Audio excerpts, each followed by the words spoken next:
तो कैसे है आप सब। वेलकम है आपका इस चैनल पर। आज की कहानी एक हॉन्टेड रेलवे स्टेशन के बारे में है, जिसकी खबर एक लड़के को लगती है और वो अपने दोस्तों के साथ ये बात शेयर करता है।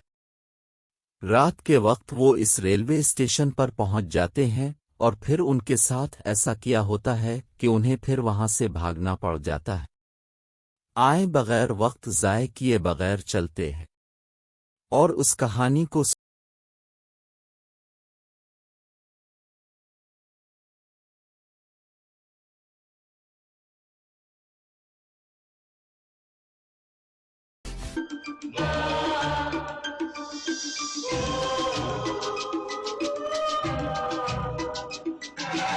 एक रोज दो सड़क किनारे एक दूसरे से बातचीत कर रहे होते हैं कि तीसरा दोस्त चलते हुए उनके पास आता है और बातों बातों में वो एक रेलवे स्टेशन के बारे में जिक्र करता है। वो रेलवे स्टेशन कोई आम रेलवे स्टेशन नहीं बल्कि एक हॉन्टेड स्टेशन है।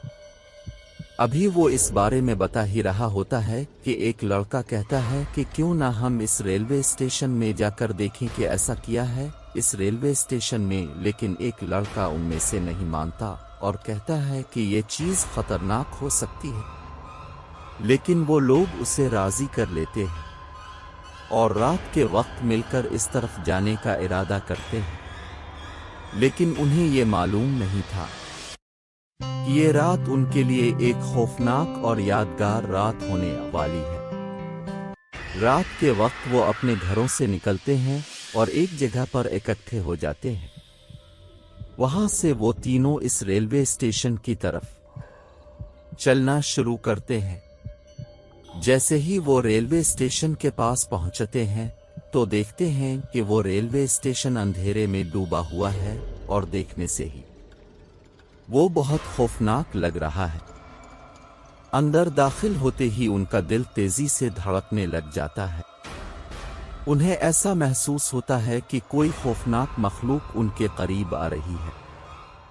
जैसे जैसे वहां वक्त गुजरता जा रहा था उनका खौफ बढ़ता जा रहा था, लेकिन वो एक दूसरे से नहीं कह रहे थे। सबको महसूस हो रहा था कि कोई उनके कान के पास आकर कुछ कह रहा है। वो प्लेटफॉर्म से बढ़कर आगे एक ट्रेन के डब्बे के पास आते हैं। वो थोड़ा सा बढ़कर ही देखते हैं तो एक मखलूक सफेद लिबास में थी, जिसको देखकर वो लोग भाग जाते हैं और भागते भागते एक लड़का बेहोश हो जाता है।